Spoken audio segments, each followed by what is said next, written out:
My wife demanded a divorce and full custody. "You'll never see the kids again," she screamed. My mother wept, begging me not to accept it. I told the judge, "Give her what she wants." Everyone in the courtroom looked at me with pity. She smiled victoriously as she left, unaware that I already had the lab results in my pocket. Her smile lasted until she read the one sentence on the paper that brought her to her knees on the sidewalk. "I'm glad to have you here. Follow my story until the end and comment the city you're watching from so I can see how far my story has reached." I sat in that courthouse chair, my hands folded calmly in my lap, watching my wife of 39 years destroy what was left of our family with a smile that could cut glass. The manila envelope in my jacket pocket felt heavier than it should have, considering it contained just 3 sheets of paper. But those 3 sheets held the power to change everything. "Your Honor," Brooks' attorney was saying, his voice echoing off the marble walls of courtroom B, "my client is asking for full custody of the minor children, along with spousal support of $4,000 per month and 50% of all marital assets." The judge, a woman in her 60s with silver hair pulled back severely, glanced at me over her reading glasses. "Mr. Holloway, how do you respond to these requests?" I could feel my mother's eyes boring into the side of my head from the gallery behind me. At 85, she still had the posture of a schoolteacher, and I knew without looking that her mouth was pressed into that thin line she got when she was trying not to cry. She'd begged me not to come today. "Philip," she'd said just this morning, gripping my arm with hands that had grown fragile but never weak. "You don't have to give her everything. Fight for something." But she didn't understand. None of them did. "I accept all terms as presented," I said, my voice steady. The courtroom fell silent except for the hum of the old fluorescent lights overhead. Brooks' lawyer blinked. My own attorney, David Chen, a sharp young man I'd hired just 3 weeks ago, leaned forward in his chair. "Your Honor, my client would like a brief recess to discuss—" "No recess necessary," I interrupted, looking directly at the judge. "Give her what she wants." The judge frowned, studying me with the expression of someone who'd seen too many broken marriages, but never quite like this. "Mr. Holloway, I want to be certain you understand what you're agreeing to. You're relinquishing custody of your 30-year-old daughter, Sophie, who still lives at home, and you're accepting a significant financial burden. Are you sure about this decision?" Behind me, I heard my mother's sharp intake of breath. The sound cut through me like a blade, but I didn't turn around. I couldn't. If I looked at her face, saw the confusion and heartbreak there, I might not be able to finish this. "I'm certain, Your Honor." Brooke was practically glowing. She sat at the plaintiff's table in her navy blue dress, the one she'd worn to Emma's wedding 7 years ago, her blonde hair perfectly styled despite the early morning hour. To anyone watching, she looked like a grieving wife who'd finally found the courage to leave a difficult marriage. She'd always been good at that, making herself look like the victim. "You'll never see the kids again," she had screamed at me just 2 weeks ago when I'd agreed to her divorce terms without a fight. We'd been standing in our kitchen, the same kitchen where we'd fed 3 babies, helped with homework, celebrated birthdays and graduations. The morning light coming through the windows made everything look golden and peaceful, completely at odds with the venom in her voice. "I'll make sure of that, Philip. You think you can just walk away from this family? You'll get nothing, nothing." I'd said nothing then, just like I was saying nothing now. What was the point? The truth would speak for itself soon enough. The judge was reading through the settlement terms, her voice formal and distant. Division of assets as follows. The family home at 243 Maple Street, valued at $450,000, to remain with Mrs. Holloway. Joint checking account containing $120,000 to be split equally. Mr. Holloway's pension and retirement accounts to remain his sole property, with the exception of spousal support payments as outlined. I watched Brooke's face as the judge spoke. She was trying to contain her satisfaction, but I'd been married to her for 39 years. I knew that look. It was the same expression she'd worn when she'd convinced the neighbors that our fence dispute was entirely my fault. The same look when she'd managed to get Emma to blame me for missing her college graduation because of a work emergency I couldn't avoid. My phone buzzed in my pocket. A text from Sophie. "Dad, I can't believe you're doing this. Call me." Sophie? My baby. 30 years old and still living at home while she tried to make it as an artist, still believing that families stick together no matter what. She had my eyes, my stubborn streak, my need to see the good in people even when they didn't deserve it. The thought of what I was about to tell her made my chest tight, but it had to be done. They all needed to know the truth. The judge was finishing up the custody arrangements. "Visitation rights for Mr. Holloway will be determined at a later date, pending—" She paused, looking at me again. "Mr. Holloway, are you absolutely certain you don't wish to contest any of these terms? This is highly unusual." I straightened my shoulders, feeling the weight of my father's watch on my wrist. He'd worn it for 47 years, through his own marriage, through raising 5 kids, through every difficult decision a man has to make. "I'm certain, Your Honor. I want to give my wife exactly what she's asking for." The emphasis on exactly wasn't lost on David. I saw him glance at me sharply, probably wondering why I'd insisted on keeping him in the dark about my strategy. But this wasn't about legal maneuvering. This was about truth and timing and making sure that when the earthquake hit, everyone would know exactly where the fault lines had been all along. Brooke's attorney was shuffling his papers, barely able to contain his own satisfaction. This was probably the easiest divorce case he'd ever handled. No fighting over assets, no custody battle, no need to dig up dirt or hire investigators. His client was walking away with everything she wanted without having to work for any of it. If only he knew how wrong he was. "Very well," the judge said, her tone suggesting she still found the whole proceeding strange. "I hereby grant the divorce decree as requested. Mrs. Holloway, you are awarded full custody of Sophie Holloway, spousal support of $4,000 per month, and the division of assets as outlined. Mr. Holloway, do you have anything you'd like to say before we conclude?"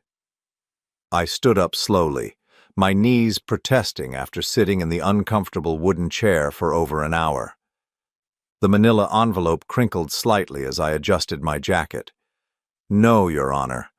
I think everything will speak for itself." Brooke turned to look at me then, and for just a moment I saw something flicker in her eyes. Uncertainty, maybe. Or the first hint that she should have been more careful about what she wished for. The gavel came down with a sharp crack that echoed through the courtroom like a gunshot.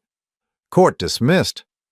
As people began to gather their things and file out, Brooke stood up and smoothed her skirt. She turned toward me with that victorious smile, the one that said she'd gotten everything she wanted and I was too weak or too broken to stop her. "Well," she said loud enough for everyone still in earshot to hear, "I guess that's that. I hope you've learned something from all this, Philip." I looked at her for a long moment. This woman I'd loved for most of my adult life.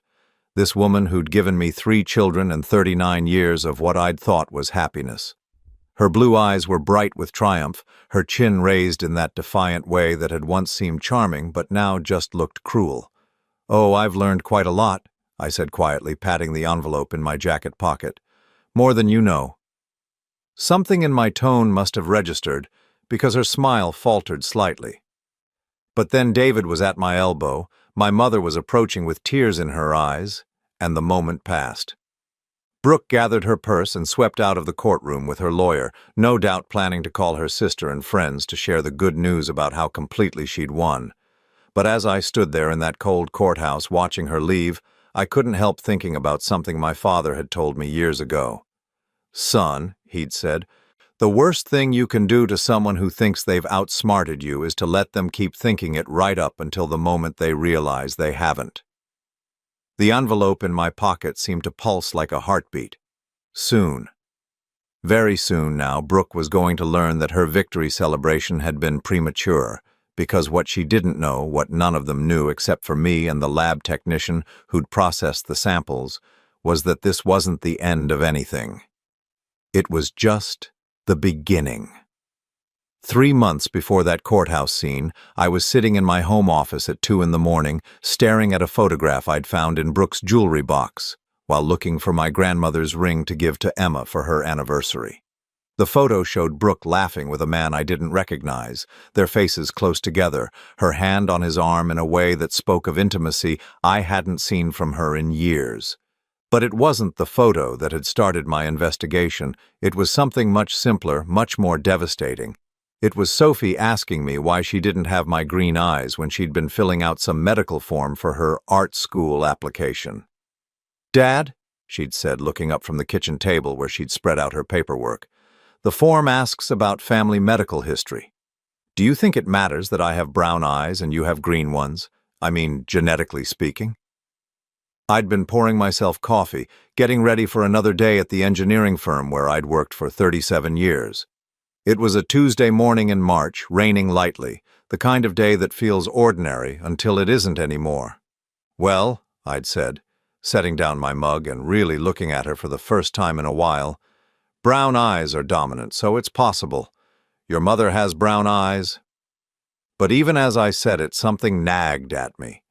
Sophie had always been different from Emma and Jake, not just in coloring, but in temperament, in interests, in the way she moved through the world. Emma looked like a feminine version of me. Same angular face, same stubborn jaw, same way of tilting her head when she was thinking. Jake had my height and my hands, though his personality had always been more like Brooke's family. Sophie, with her delicate features and creative soul and those deep brown eyes that held secrets I couldn't read. I'd pushed the thought away that morning, told myself I was being ridiculous. But over the next few weeks it kept coming back. Little things started bothering me. The way Brooke would change the subject whenever I mentioned how different Sophie seemed from the rest of us. The fact that I couldn't remember much about Brooke's pregnancy with Sophie. How she'd seemed distant during that time, more secretive. And then there were the dates. Sophie had been born on December 15th, 1994. If I counted backward 9 months, that put conception around March of 1994. March, when I'd been in Portland for 6 weeks overseeing the construction of the Harbor Bridge project. March, when Brooke had been unusually supportive of my extended absence, even suggesting I stay longer to make sure everything went smoothly. At the time, I'd thought she was just being understanding about my work. Now, sitting in my office with that photograph in my hands, I wondered if she'd had other reasons for wanting me out of town. I'd started paying attention differently after that, really watching, really listening. I noticed how Brooke's college friends would sometimes exchange glances when Sophie was mentioned. How her sister Janet would get that careful look on her face whenever family resemblances came up in conversation. How Brooke herself seemed to deflect any discussion about Sophie's childhood, her baby pictures, the early years I'd been too busy working to fully participate in. "You were always traveling then," she'd say when I'd bring up wanting to see Sophie's first steps or hear about her first words. "You missed so much of her early development." I'd accepted that guilt for years, carried it like a stone in my chest, the father who'd been too focused on providing to be present. But now I was starting to wonder if my absence had been more convenient than coincidental. The real investigation had started in April. I'd hired a private investigator, a woman named Linda Morris, who specialized in discrete family matters. She was in her 50s, gray-haired and professional, with the kind of face that people trusted without thinking about why. "Mr. Holloway," she'd said during our first meeting in her downtown office, "I need you to understand that once we start looking into this, there's no going back. Whatever we find, you're going to have to live with." I'd nodded, but I don't think I really understood what she meant until she started presenting her findings. Bank records showing cash withdrawals from Brooke's personal account during the months I was traveling. Credit card receipts from restaurants and hotels I'd never been to. Phone records with calls to a number registered to someone named Marcus Webb. Marcus Webb, the man in the photograph. He was a contractor working on the community center renovation in 1994, Linda had explained, sliding another folder across her desk.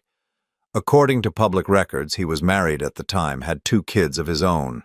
The project ran from February through May of that year. February through May. Right when I was in Portland. Right when Sophie would have been conceived. "There's more," Linda had said gently. "I tracked down some of the other workers from that project. A few of them remember seeing your wife around the construction site frequently, more frequently than would be normal for someone just checking on community center progress. I'd stared at the documents spread across her desk, my hands shaking slightly as I absorbed what she was telling me. 30 years. For 30 years, I'd loved Sophie as my own daughter. I'd taught her to ride a bike, helped her with algebra homework, walked her to school when she was afraid of the neighbor's dog. I'd been proud of her artistic talents, supported her dreams even when they didn't make financial sense, defended her choices to my more traditional relatives. And all that time, there was a chance she wasn't even mine. "What about Jake?" I'd asked, my voice barely above a whisper. Linda had consulted another file. "Jake was born in 1991. You would have been home during conception, but—" She'd paused, choosing her words carefully. "There are some inconsistencies in the timeline there, too. I found evidence of your wife meeting regularly with a man named David Park during the summer of 1990. He was a tennis instructor at the country club where she was taking lessons. Jake, my son who'd struggled with alcoholism, who'd never quite found his place in the world, who'd always seemed to resent me for reasons I couldn't understand. Suddenly, his hostility made a different kind of sense. And Emma?" I'd forced myself to ask. "Emma appears to be yours," Linda had said, and I'd felt a rush of relief followed immediately by guilt for feeling relieved. "Conception timeline matches, and frankly, she looks exactly like you did at that age. I found your old high school photos in the newspaper archives." So Emma was mine, 1 out of 3. The daughter who'd grown up to be a successful attorney, who'd married well, who called me every Sunday and remembered my birthday, the one who'd always been the most like me, the one who might be the only one who actually shared my blood. Linda had given me the contact information for a discrete DNA testing lab. "You can get the samples without them knowing," she'd explained. "Hair from brushes, drinking glasses, things like that. The lab will need samples from you and from each child." Getting the samples had been easier than I'd expected. A few hairs from Sophie's hairbrush when she was out at her art class. Jake's coffee mug after he'd visited for Sunday dinner, Emma's water glass from her last visit with the grandkids. The hardest part had been waiting for the results. 2 weeks. 2 weeks of pretending everything was normal while my world collapsed around me. 2 weeks of watching Brooke move through our house, making dinner, commenting on the weather, asking about my day at work, all while knowing that she'd spent our entire marriage lying to me about the most fundamental thing possible. The call came on a Thursday afternoon in May. I was in my car, parked outside the grocery store, when my phone rang. "Mr. Holloway? This is Dr. Patricia Whitman from Accurate Genetic Testing. I have your results." My hands had been shaking so badly I'd almost dropped the phone. "Go ahead." "Emma Holloway is confirmed as your biological daughter with 99.9% certainty. However, the tests for Jake and Sophie Holloway show no biological relationship to you." The world had tilted sideways. Even though I'd suspected, even though I'd hired investigators and gathered evidence, hearing it confirmed felt like being hit by a truck. Neither Jake nor Sophie was mine. 2 of my 3 children, the ones I'd loved and supported and worried about for decades, shared no blood with me at all. I'd sat in that grocery store parking lot for over an hour, watching people walk in and out with their normal problems, their everyday concerns about what to make for dinner or whether they needed milk or bread. Meanwhile, my entire understanding of my own life was crumbling. That night, I'd gone home and looked at our family photos with new eyes. Christmas mornings, birthday parties, graduations, vacations, all of it built on a lie. All of it tainted by Brooke's deception. But the strangest thing was, it didn't change how I felt about Jake and Sophie. The love was still there, complicated now by hurt and confusion, but still real. They were still the kids I'd raised, even if they weren't the kids I'd made. What had changed was how I felt about Brooke. For 39 years, I'd thought I was married to someone who occasionally frustrated me, who could be demanding and sometimes petty, but who was fundamentally the mother of my children and my partner in life. Now I knew I was married to a stranger. Someone who could look me in the eye every day for 3 decades while keeping secrets that went to the core of who we were as a family. Someone who could let me love children as my own while knowing they weren't. Someone who could build an entire life on a foundation of lies and never lose a moment's sleep over it. That's when I'd started planning.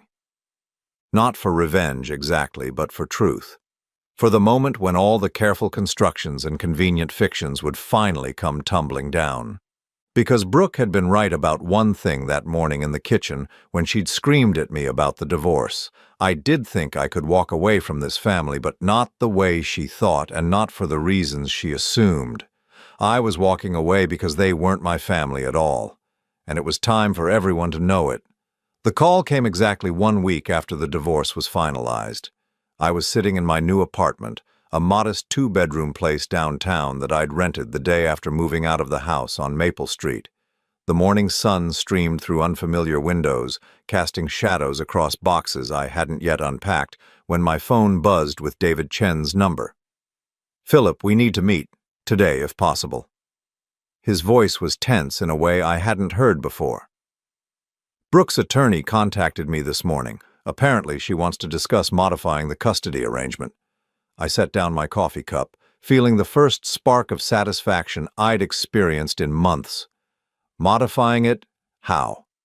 "She's asking for a formal no-contact order, complete severance of your parental rights to Sophie. She claims you've been—" He paused, choosing his words carefully. "She claims you've been harassing the family, trying to manipulate Sophie against her." Of course she was.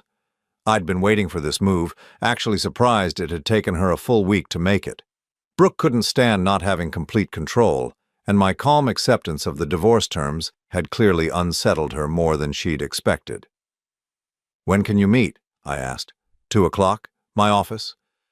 "I'll be there. And David, bring your calendar. We're going to need to schedule a few more meetings after this one." The law offices of Chen and Associates occupied the 15th floor of a glass building that overlooked the river. I'd always liked David's approach to legal work, methodical and thorough without being unnecessarily aggressive. Today, though, I needed him to understand that methodical wasn't going to be enough. He was waiting for me in the conference room, case files spread across the mahogany table, looking every bit the serious young attorney who'd graduated top of his class from Columbia. What he didn't look like was someone prepared for the conversation we were about to have. "Philip," he said as I settled into the chair across from him, "I have to ask you directly. Have you been contacting Sophie? Brooke says you've been calling her, showing up at her art studio, trying to turn her against the divorce settlement." I pulled the manila envelope from my jacket pocket and placed it on the table between us. The same envelope I'd carried to court a week ago, its contents still sealed and waiting for the right moment. "I haven't contacted Sophie at all," I said quietly, "but I think it's time she contacted me." David frowned, looking at the envelope. "What's this about?" "Open it." He hesitated, then broke the seal and pulled out the 3 sheets of paper inside. I watched his face change as he read the letterhead from accurate genetic testing, watched his eyes widen as he absorbed the results, watched his professional composure crack as he understood what he was looking at. "Jesus Christ, Philip." He looked up at me, then back at the papers. "How long have you known about this?" "Since May. I had the test done 2 months before Brooke filed for divorce." "And you didn't tell me?"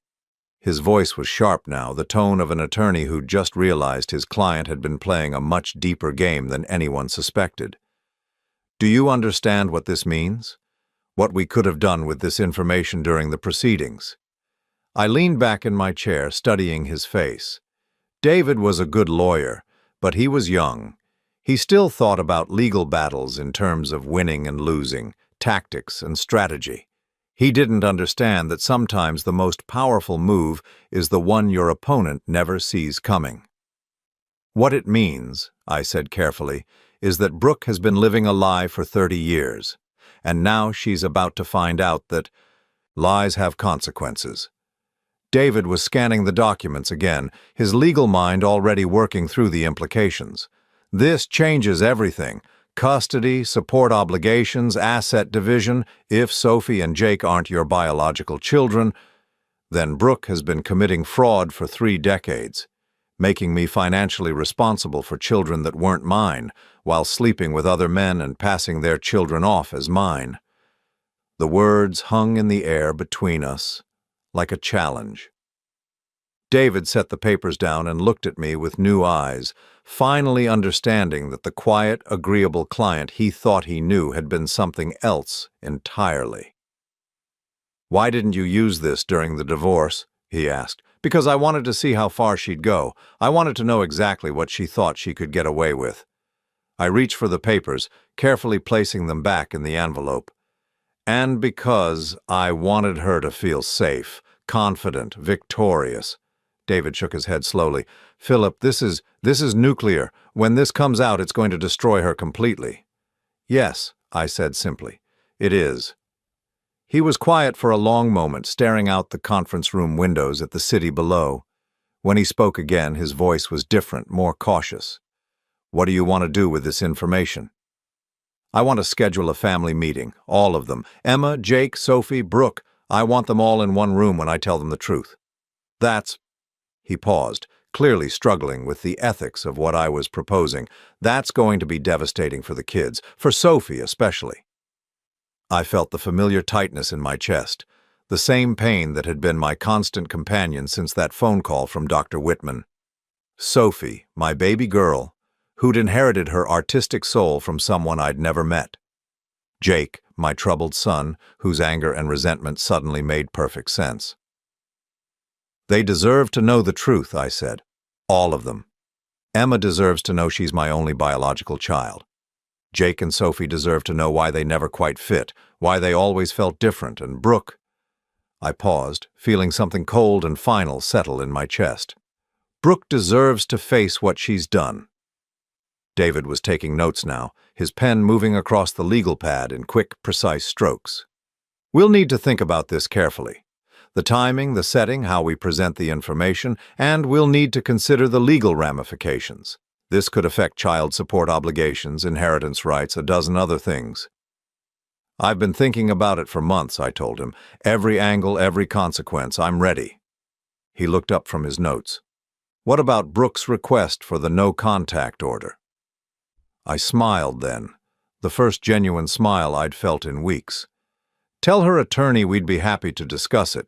In fact, tell him I think a family meeting would be the perfect venue to address all of Brooke's concerns about my relationship with the children." David's eyes widened as he understood what I was suggesting. "You want to use her own legal maneuver against her?" "She wants to cut me off from Sophie completely. She thinks I'm going to just disappear quietly, pay my support obligations, and let her rewrite the story however she wants." I stood up, straightening my jacket. "She's about to learn that she's been very, very wrong about a lot of things." As I walked toward the door, David called after me. "Philip, are you sure about this? Once we start down this path, there's no going back. Relationships will be destroyed. Your family will never be the same." I stopped with my hand on the doorknob, thinking about 30 years of Sunday dinners, birthday parties, Christmas mornings, 30 years of believing I was part of something real, something built on love and trust and shared history. "David," I said without turning around, "my family was destroyed the moment Brooke decided to build it on lies. I'm just finally ready to stop pretending otherwise." The meeting was scheduled for the following Friday at 2 o'clock in David's conference room. Neutral territory, professional setting, witnesses present. Brooke's attorney had agreed readily, probably thinking this would be a simple matter of formalizing the no-contact arrangement his client wanted. I spent the week preparing, not legally but emotionally. I practiced what I was going to say, how I was going to say it. I thought about Emma's face when she learned the truth, about Jake's reaction when he finally understood why he'd always felt like an outsider in his own family. Mostly I thought about Sophie.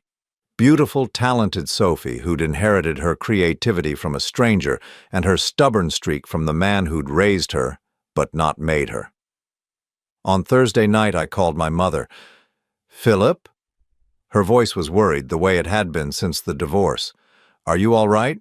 You sound strange." "I'm fine, Mom. I'm actually better than I've been in a long time." I settled into my new living room chair, looking out at the city lights. I wanted you to know that tomorrow everything is going to change. Everything you think you know about Brooke, about the kids, about our family. What are you talking about? You'll know soon enough. But Mom, I need you to promise me something. No matter what you hear, no matter how bad it gets, remember that I love those children, all of them. That's never going to change.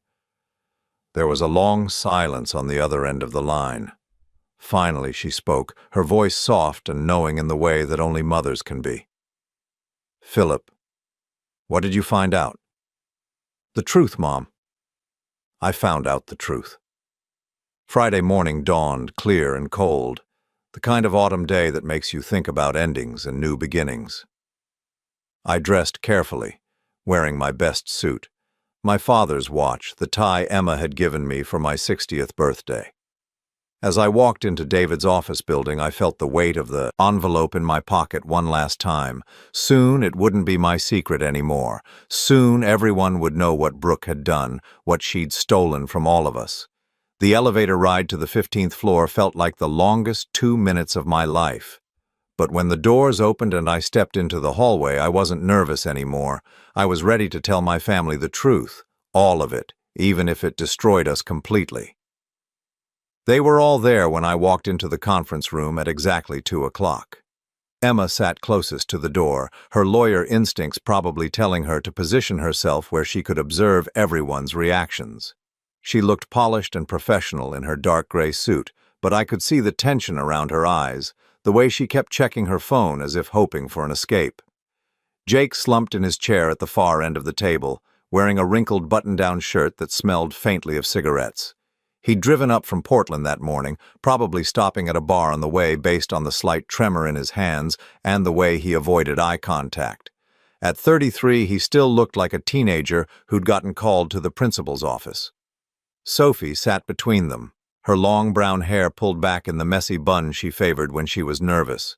She wore a paint-stained sweater over dark jeans, and she kept fidgeting with the silver bracelet I'd given her for her 21st birthday. When our eyes met, she gave me a small, uncertain smile that nearly broke my heart. And then there was Brooke. She'd chosen her seat at the head of the table naturally, positioned like a queen holding court. Her blonde hair was perfectly styled, her makeup flawless, her navy blue dress the same one she'd worn to court a week ago. She looked confident, almost smug, like a woman who'd finally gotten everything she wanted and was prepared to enjoy it. Her attorney, Marcus Webb, sat beside her.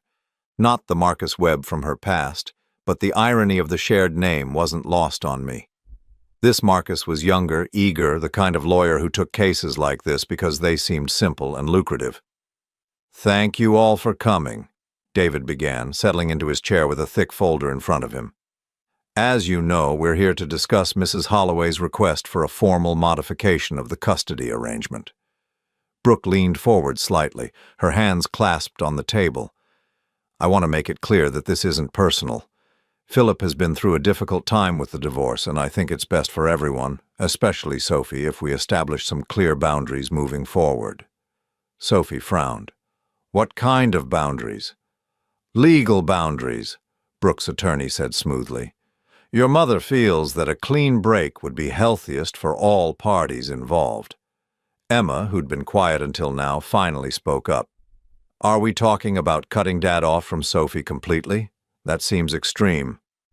"It's not extreme when you consider the circumstances," Brooke said, her voice taking on that reasonable tone she used when she was about to say something unreasonable. "Your father has been acting strangely since the divorce, calling at odd hours, asking inappropriate questions about our family history, making Sophie uncomfortable." I hadn't said a word yet, but I could feel everyone's attention shifting toward me. Jake looked up for the first time since I'd entered the room, his bloodshot eyes curious despite his apparent hangover. "Philip," David said gently, "would you like to respond to these allegations?" I reached into my jacket pocket and pulled out the manila envelope. The same envelope I'd carried for weeks, waiting for this moment. I set it on the table in front of me, my hands steady despite the enormity of what I was about to do. "I haven't been calling anyone," I said quietly. "I haven't been asking inappropriate questions, but I have been trying to figure out how to tell my children something very important." Brooke's eyes fixed on the envelope, and I saw the first flicker of uncertainty cross her face. "What are you talking about?"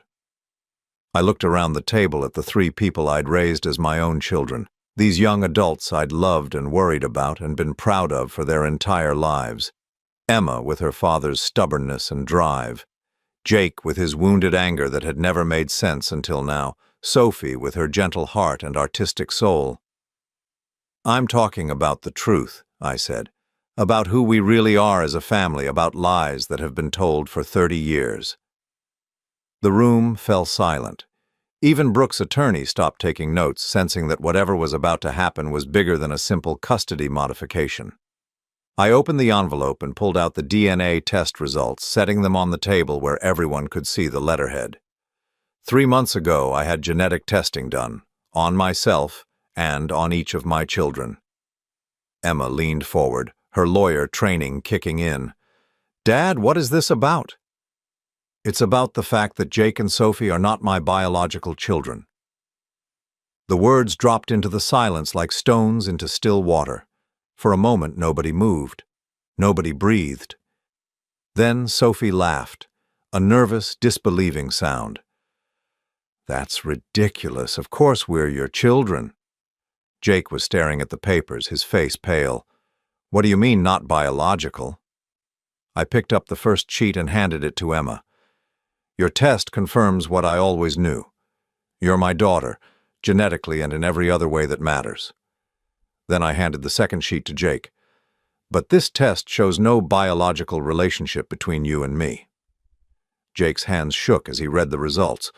His face went through a series of expressions, confusion, understanding, and finally a kind of terrible relief. "Jesus," he whispered. "Jesus Christ." Sophie grabbed the third sheet before I could hand it to her. I watched her scan the scientific language, saw the exact moment when she understood what she was reading. Her face went white, then flushed, then white again. "This can't be right," she said, her voice barely above a whisper. "This has to be a mistake." Brooke hadn't moved. She sat frozen in her chair, staring at the papers like they were poisonous snakes that might strike at any moment. "Mom?" Sophie turned to her, confusion and hurt clear in her voice. "Tell them this is wrong. Tell them these tests are wrong." Everyone looked at Brooke. The silence stretched out, seconds ticking by on the wall clock, until it became clear that she wasn't going to deny it. "You knew," Emma said, her voice flat and cold. "You knew this whole time." Jake suddenly slammed his hand on the table, making everyone jump. "Are you kidding me? Are you fucking kidding me?" His voice was getting louder, all the anger and confusion of 33 years finally finding a target. "You let him raise me, pay for my college, worry about my drinking problem, and I'm not even his kid." "Jake, please," Brooke said, finally finding her voice. "This isn't how I wanted you to find out." "How you wanted me to find out?" Sophie stood up so abruptly her chair rolled backward. "How long were you planning to wait? Until you were dead? Until we were old enough that it didn't matter anymore?" Emma was still reading through the test results, her legal mind processing the implications. "Mom, this affects inheritance rights, support obligations, medical decisions. How could you keep this secret for 30 years? Brooke looked around the table at her children, at me, at the lawyers who were witnessing the complete destruction of our family's foundation. When she spoke, her voice was defensive, almost petulant. "I did what I thought was best for everyone. Philip was a good father, a good provider. The biological details didn't matter." "Didn't matter?" Jake's voice cracked. "I spent my whole life feeling like I didn't belong, like there was something wrong with me because I wasn't like him, and it didn't matter?" Sophie was crying now, silent tears streaming down her face. "Who is my father? Do I have siblings I don't know about? A whole family I've never met?" I reached across the table toward her, but she pulled her hand away. The rejection hit me like a physical blow, but I understood it. Everything she thought she knew about herself, about her place in the world, had just been shattered. "I have the names," I said quietly. "If you want them, if you're ready for that information." Brooks' attorney was frantically taking notes, probably trying to figure out how to salvage his client's position. But there was no salvaging this. The truth was out, spreading through the room like spilled ink, staining everything it touched. "You planned this," Brooks said suddenly, turning on me with venomous eyes. "You've been planning this whole scene, this humiliation. You wanted to destroy me." I looked at her, this woman I'd shared a life with for nearly 4 decades, this woman who'd been lying to me since before our youngest child was born. "I didn't destroy anything, Brooke. I just stopped pretending that lies were the same thing as love." Emma stood up slowly, gathering the test results. "I need some air," she said. "I need to think about this." Jake was already heading for the door. "I need a drink," he muttered. "Hell, I need several drinks." Sophie remained sitting, staring at her hands. When she finally looked up at me, her brown eyes were filled with a pain that cut straight through my chest. "Do you still love me?" she asked, her voice small and broken. "Even though I'm not really your daughter?" I got up from my chair and walked around the table to where she sat. Slowly, carefully, I reached out and took her hands in mine. "Sophie," I said, looking directly into those brown eyes that had never belonged to me genetically, but had always belonged to me in every way that mattered. "You will always be my daughter. Biology doesn't change 30 years of love." She collapsed against me then, sobbing into my shoulder while I held her, and whispered the same words I'd been telling her since she was small, that she was loved, that she was precious, that nothing could ever change that. Behind us, Brooke was arguing with the lawyers about legal implications and custody rights, but her voice seemed to come from very far away. All that mattered was Sophie in my arms, and the knowledge that whatever else happened, whatever other relationships were destroyed by the truth, this one might still be salvageable. When Sophie finally pulled away, she wiped her eyes and looked at me with something like her old smile. "I'm still going to call you Dad," she said, "if that's okay." "It's more than okay," I told her. "It's everything." As we left the conference room together, I caught a glimpse of Brooke's face. The confident mask had finally slipped, revealing something desperate and defeated underneath. She'd gotten exactly what she asked for in the divorce proceedings. She just hadn't realized that sometimes getting what you want is the worst thing that can happen to you. The phone call started 3 days after the family meeting. First Emma, then Jake, then Sophie again, each one struggling to process what they'd learned, what it meant for their understanding of themselves and their place in the world. Emma's call came while I was unpacking books in my new apartment, trying to create some sense of normalcy in a space that still felt temporary. "Dad," she said without preamble when I answered, "I need to ask you something, and I need you to be completely honest with me."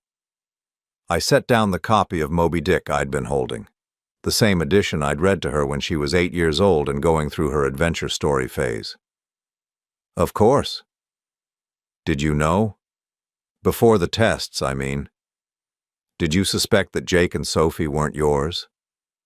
The question I'd been dreading. The one that got to the heart of whether I was a victim or a fool, whether I'd been betrayed or simply willfully blind. "I suspected about Sophie for a few months," I admitted. "Something about the timing never quite made sense, and she's so different from the rest of us. But Jake—" I paused, thinking about all the years of tension between us, all the arguments and disappointments. I convinced myself his problems were just personality differences. It never occurred to me that there might be a biological reason he always felt like an outsider. Emma was quiet for a long moment. When she spoke again, her voice was softer, more vulnerable than I'd heard it in years. "I keep thinking about Christmas mornings when we were kids. How you'd always make sure Jake and Sophie got the same attention I did, even when they were being difficult. How you never played favorites even though—" She trailed off. "Even though you were the only one who was actually mine?" "Yeah." Her voice cracked slightly. "How did you do that? How did you love them the same?" I walked to my new living room window, looking out at the city below. Somewhere out there, Jake was probably drinking himself into oblivion, trying to process 33 years of feeling like he didn't belong. Somewhere else, Sophie was staring at a canvas, wondering if her artistic talent came from a stranger she'd never met. "Because they were yours too," I said finally. "Maybe not biologically, but in every way that actually matters.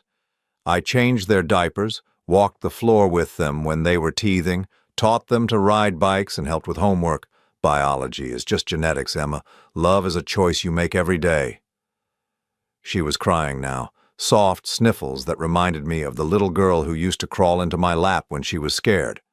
"I'm so angry at her, Dad, at Mom. How could she do this to all of us?" That was the question I'd been asking myself for months, ever since Dr. Whitman's phone call had confirmed what I'd started to suspect. How does someone build a life on a foundation of lies and never lose sleep over it? "I don't know," I said honestly. "I thought I knew her, but apparently I never really did." The second call came from Jake, and it was harder. He was drunk, calling from a bar in Portland, where he'd apparently been holding court since the family meeting, telling anyone who would listen about his family's spectacular implosion. "You know what the funny thing is?" He slurred into the phone, the background noise of conversations and clinking glasses making it hard to hear him clearly. "I always thought you hated me. All those years I thought there was something wrong with me because I couldn't make you proud." My chest tightened. "Jake, I never hated you, and there's nothing wrong with you." "But there is, though, isn't there? I mean, I'm not really your son. I'm just some random kid you got stuck raising because my mother was a liar." "You're not random," I said firmly, wishing I could reach through the phone and shake him sober. "And you're not someone I got stuck with. You're my son, maybe not by blood, but by choice." He laughed, a bitter sound that had nothing to do with humor. "By choice? Really? Because it seems like if you'd had a choice, you would have chosen differently." "Jake, listen to me." I sat down heavily in my new armchair, the one that didn't have 30 years of family memories attached to it. "If someone had offered me the choice 33 years ago, if they'd said you could either raise this baby who isn't biologically yours or walk away, I would have chosen you every time." The line went quiet, except for the bar noise in the background. Finally, Jake spoke, his voice smaller, more vulnerable. "I need some time to figure this out, okay? This whole thing, it's a lot." "Take all the time you need," I told him. "I'll be here when you're ready." Sophie's calls were the most frequent and the most heartbreaking. She would phone at odd hours, sometimes just to hear my voice, sometimes with questions about her biological father that I didn't have answers to yet. "I keep staring at myself in the mirror," she told me during one late-night conversation, "trying to see if I look like him, wondering if I inherited my love of painting from him, or if that's just something that happened to develop on its own." "Does it matter?" I asked gently. "I don't know. Maybe. I just feel like I don't know who I am anymore." She paused, and I could hear her moving around her apartment, probably pacing the way she did when she was anxious. "Mom won't talk about him. Every time I bring it up, she changes the subject or starts crying." Brooke, the woman who'd orchestrated this entire deception, was now playing the victim, making her children feel guilty for wanting to know the truth about their own origins. "I have his name," I said. "And the private investigator I hired found some information about him. When you're ready, I can share what I know." "What if he doesn't want to meet me? What if he has a whole other family and doesn't want his past mistakes showing up on his doorstep?" The pain in her voice was almost unbearable. This beautiful, talented young woman was now questioning her very existence, wondering if she was just a mistake someone wanted to forget. "Sophie, you're not a mistake. You're one of the best things that ever happened to my life, regardless of genetics. And if your biological father can't see that, then he's the one missing out." But the hardest call wasn't from any of my children. It was from Brooke herself, exactly 1 week after the family meeting. I almost didn't answer when her name appeared on my screen. We'd had no contact since that day in the conference room when her carefully constructed world had come crashing down. But curiosity got the better of me. "What do you want, Brooke?" Her voice was different than I'd ever heard it before, stripped of its usual confidence and manipulation. She sounded tired, defeated. "I want to explain." "Explain what? How you lied to me for 30 years? How you let me raise children as my own while knowing they weren't. How you built our entire marriage on deception. Please, Philip, just please listen. Something in her tone made me pause. This wasn't the Brooke who'd smiled victoriously in the courtroom, or the one who'd demanded a no-contact order. This was someone who sounded genuinely broken. I'm listening. She took a shaky breath. It wasn't supposed to happen the way it did. With Marcus, it was just, you were gone so much in those days, and I was lonely, and he was there. So you had an affair. That doesn't explain the lies, Brooke. That doesn't explain letting me believe Sophie was mine. Because by the time I realized I was pregnant, I wasn't sure whose baby it was. And you were so happy when I told you. You'd been talking about wanting another child, and when I saw your face. She trailed off, crying now. So you decided to just hope for the best? I decided to give our family the best chance I could. You were a wonderful father, Philip. Better than Marcus would have been. Better than David would have been with Jake. David, the tennis instructor. Another name, another betrayal. You had no right to make that decision for me, I said, my voice harder than I'd intended. You had no right to steal 30 years of my life. I didn't steal anything. The old Brooke was back now, defensive and angry. I gave you children to love. I gave you a family. How is that stealing? Because it was built on lies. Because every day for 30 years I looked at Jake and Sophie and felt love for children who weren't mine, while their real fathers were out there somewhere, never knowing they existed. Their real father is you, she said fiercely. You're the one who raised them. You're the one who taught Sophie to paint and helped Jake with his homework, and you're the one who made sure I did it all under false pretenses. The silence stretched between us. 39 years of marriage reduced to this bitter exchange of accusations and justifications. The lawyers want to renegotiate the settlement, she said finally, her voice small again. Of course they did. With the revelation that Jake and Sophie weren't my biological children, my support obligations were now questionable. The house, the assets, everything would need to be reconsidered. I figured they would. You could take everything from me now, the house, the money, everything. I know that. I closed my eyes, thinking about the house on Maple Street where we'd raised 3 children, where we'd celebrated birthdays and holidays and anniversaries, where I'd believed I was living with a family who belonged to me. What do you want me to say, Brooke? I want you to say you'll be fair, that you won't punish me for trying to keep our family together. Is that what you think you were doing, keeping our family together? Yes. Her voice was barely a whisper now. I thought if you never knew it wouldn't matter.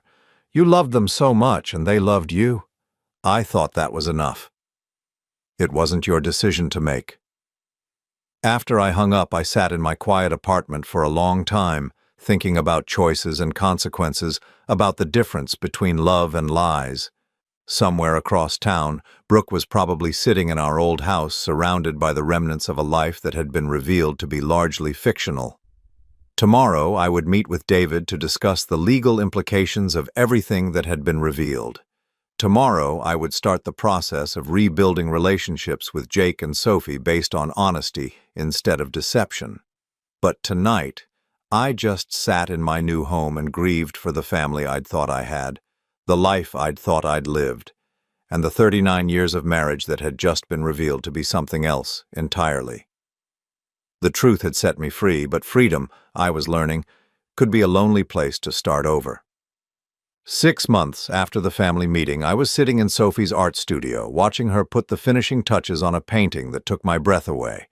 It was a portrait of hands, but not just any hands. These were weathered, strong hands, holding a small paintbrush with infinite gentleness. They were my hands, painted from memory, and they were beautiful in a way that made my throat tight with emotion. "Do you like it?" she asked, stepping back to study her work with the critical eye she'd developed over years of turning pain into art. "I love it," I said honestly. "But why my hands?" She wiped paint from her fingers with a rag that had seen countless masterpieces in progress. "Because they're the hands that taught me to hold a brush when I was 5. They're the hands that steadied mine when I was learning to write my name. Biology doesn't change history, Dad." In the months since the DNA revelation, Sophie and I had grown closer than we'd ever been. The shock of learning I wasn't her biological father had initially driven a wedge between us, but as we'd worked through it together, something deeper had emerged. Our relationship was no longer based on assumption or obligation. It was based on choice. She'd decided to learn about Marcus Webb, her biological father. Through the private investigator, we'd discovered he was a contractor living in Seattle, married to the same woman he'd been cheating on during his affair with Brooke. He had 2 legitimate children, both grown, and when Sophie finally contacted him, his response had been predictably disappointing. "I made mistakes when I was younger," he'd told her during their one and only phone conversation. "I don't need them showing up now to complicate my life." His rejection had hurt her, but it had also clarified something important. As she'd said to me afterward, "A father isn't the person who donates DNA. A father is the person who shows up every day for 30 years. Jake's journey had been harder. He'd spent 3 months in rehab after our family meeting, finally admitting that his drinking wasn't just about feeling like an outsider in our family, but about feeling like an outsider everywhere. Learning about David Park, his biological father, had provided some answers, but not necessarily comfort. David was a successful businessman now, remarried with teenage children who knew nothing about his affair with Brooke 33 years ago. Unlike Marcus, he'd been willing to meet Jake, even eager to establish some kind of relationship. "He wants to get to know me," Jake had told me during one of our weekly coffee meetings, a new tradition we'd started as part of rebuilding our relationship on more honest ground. "He keeps talking about how I inherited his business sense, his ambition. But the thing is, I don't want his business sense. I don't want to be like him." "What do you want?"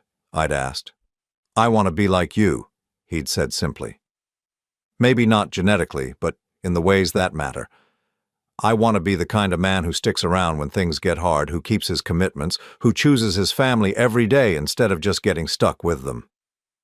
Emma had become the bridge between all of us, using her legal training and natural diplomacy to help navigate the complex emotional and practical implications of our new reality. She'd been the one to suggest family therapy, something I'd initially resisted but had come to appreciate. "We need to learn how to be a family again," she'd said during one of our sessions with Dr. Martinez, a patient woman in her 50s who specialized in family trauma. "But this time, we need to do it honestly."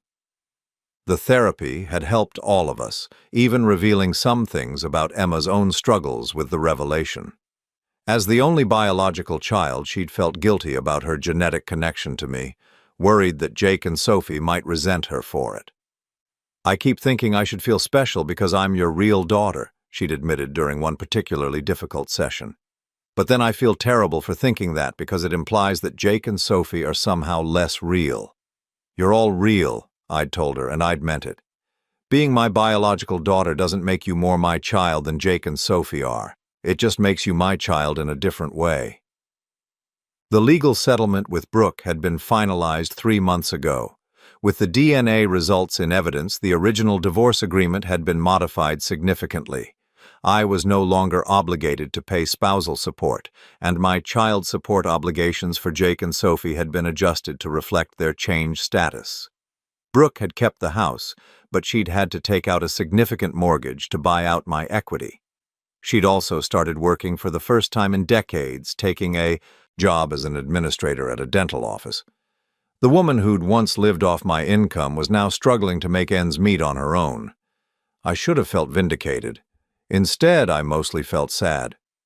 "Do you think she's learned anything from all this?" Sophie asked me one day as we walked through the park near her studio. "I think she's learned that actions have consequences," I said. "Whether that's the same as learning she was wrong, I don't know." Brooke and I had no contact now except through lawyers when necessary. She'd made a few attempts to reach out in the months immediately following the revelation, but they'd all been focused on damage control rather than genuine remorse. "I think she still believes she was protecting the family," Emma had observed. In her mind, she was the victim of circumstances, not the architect of deception. Maybe she was right. Maybe Brooke would never fully understand what she'd stolen from all of us, all those years of authentic relationship that had been poisoned by her lies. But I'd stopped needing her to understand. Her understanding wouldn't give me back those years, and it wouldn't change the choices I was making now. My new life had settled into rhythms that felt honest, in a way my old life never had. I'd started teaching part-time at the local community college, sharing my engineering knowledge with students who reminded me why I'd fallen in love with problem-solving in the first place. I'd also started dating, something that felt strange after 39 years of marriage, but also liberating. Margaret was a librarian I'd met at a continuing education class, a woman my age who'd been widowed 5 years ago and understood the complexity of starting over later in life. "I like that you're honest about your baggage," she'd told me after our third dinner together. "Too many men our age pretend they don't have complicated histories." "My history is definitely complicated," I'd said, and then I'd told her about the DNA tests, about the family meeting, about learning that 2 of my children weren't biologically mine. "And how do you feel about that now?" she'd asked. "Grateful," I'd said, surprising myself with the answer. Grateful that I got to be their father anyway. Grateful that love turned out to be stronger than genetics. Grateful that the truth finally came out so we could build something real. Now, standing in Sophie's studio looking at her painting of my hands, I felt that gratitude again. These hands had guided a paintbrush held by a little girl who wasn't my blood, but was absolutely my daughter. They'd signed report cards and permission slips and college applications for children who carried other men's genes but my values. "I have something to tell you," Sophie said, interrupting my reverie. She looked nervous, the way she had as a teenager when she'd needed to confess some minor transgression. "What is it?" "I've been talking to Jake about starting a business together, art therapy, for addiction recovery, combining his experience with sobriety and my art background." My heart swelled with pride, not just for the business idea, but for what it represented. Jake and Sophie, working together, using their shared experience of feeling like outsiders to help other people find their place in the world. "That sounds wonderful," I said. "What kind of help do you need?" She grinned, the same grin she'd had as a 5-year-old, presenting me with a crayon drawing she was particularly proud of. "Actually, we were hoping you might consider being our business advisor. Help us with the practical stuff, the planning and organization, if you want to, I mean." I looked around her studio at the paintings that lined the walls, each one a testament to her resilience and talent. I thought about Jake, 6 months sober and working to rebuild his life with the same determination he'd once applied to destroying it. I thought about Emma successfully balancing her career and family while helping hold the rest of us together. These were my children. Not because of DNA, but because of choice. Because of love that had survived the revelation that it was based on something deeper than genetics. "I would be honored," I said. As Sophie hugged me, I felt something settle in my chest that I hadn't experienced in months. Peace. Not the peace of ignorance or denial, but the peace of truth finally told, and relationships rebuilt on solid ground. My mother had been right that day she'd begged me not to give Brooke everything she wanted in the divorce. I shouldn't have given her everything, but in the end, I'd gotten something much more valuable in return. I'd gotten my children back, not as obligations or assumptions, but as choices we made every day to love each other, and for the first time in my 61 years, that felt like enough. That evening, I sat in my apartment with a cup of coffee and called my mother. "How are the kids?" she asked, the way she had every week since the family meeting. "They're good, Mom. We're all good." "And Brooke?"